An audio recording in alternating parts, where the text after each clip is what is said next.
Hello, all. I hope you're all having a productive and good week, and I'm looking forward to share these thoughts with you.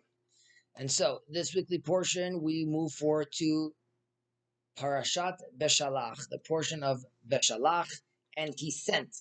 Pharaoh is sending the Israelites finally out of Egypt. And in this portion, we deal with the splitting of the Sea of Reeds, the the first interaction and battle with the Amalekites, and we also have the fascinating story of the manna bread. And I wanted to focus a little on the manna bread this week. So the reason of the manna bread and why it descends upon us is explicitly stated in the Torah.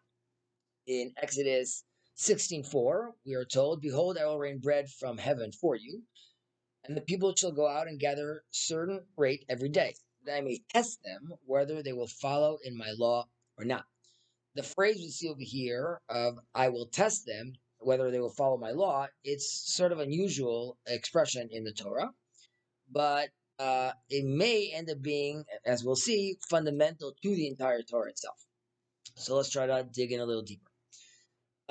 Story of the manna appears. This is taking place between the splitting of the Sea of Reeds and the event in Mount Sinai, the acceptance of the Torah. The people of Israel are about to see the Torah, and then seemingly a doubt arises. Perhaps the Torah that I'm going to impose on the people of Israel, God imposing on the people of Israel, it's not really suitable for their nature. We're going to have like a mismatch over here. And the doubt is also reasonable. We know this from any parent knows this, and educators know this, that educating through coercion naturally leads to rejection or people pushing back. This is also true even if it's something that's good for them.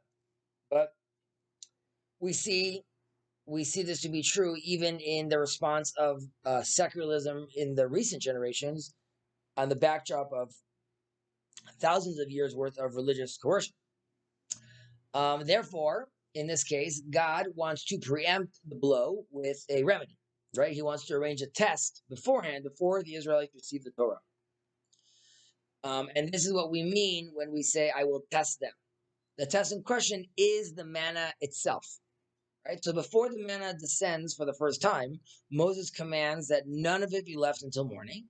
But the people of Israel leave some until morning, and the result, the manna is consumed by fire. Very dramatic.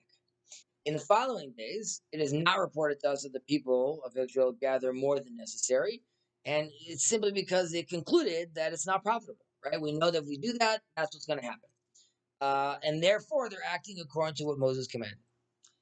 Uh, and behold, then we're told in verse 22, and it came to pass that on the sixth day they gathered twice as much bread, right? The people decide to gather a double portion in preparation for the Sabbath. But we have to ask, who told them to do this, right? We don't hear Moses saying this. We don't hear Aaron saying this. We don't hear God saying this. So seemingly they did so on their own. Seeing this, we have the Nesi'im, the presidents, the rulers of the specific congregations and tribes in the tribes of Israel come to Moses, and they want to report to him what they're seeing. Right, this seems to be like an issue.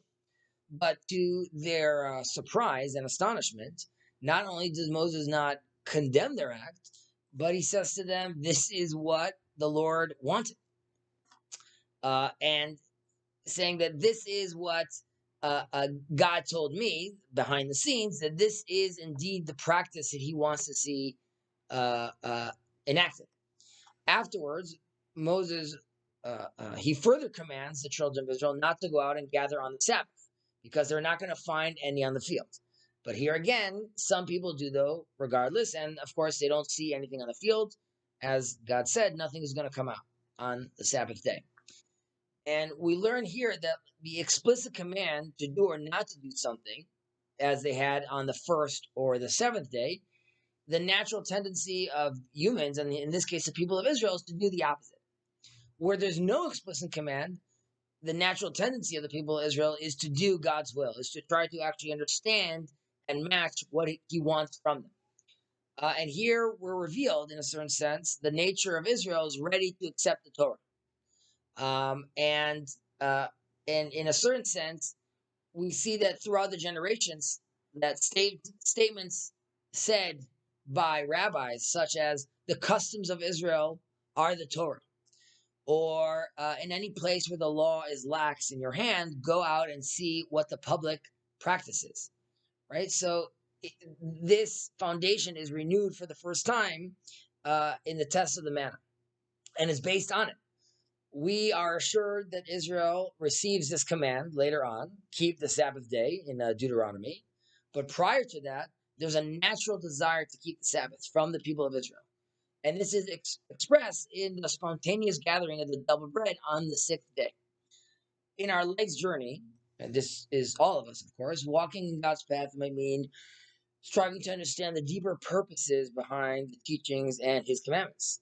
It involves developing a relationship with the divine that goes beyond just following the rules and trying to enter into a realm of a more heartfelt commitment and understanding. This kind of relationship, which is dynamic, of course, requires a constant engagement from us, reflection, and the willingness to learn and grow and try to understand naturally what it is God wants us to do. Of course, the practices are important, and the framework of our respective religions are important. But we shouldn't get locked down into that, and we also have to recognize our own nature of pushing back on that and try to naturally understand what God wants from us and look out there, even within the prism and through the lens of our own tradition, and try to hear his voice calling out to us. Shabbat Shalom, and take care.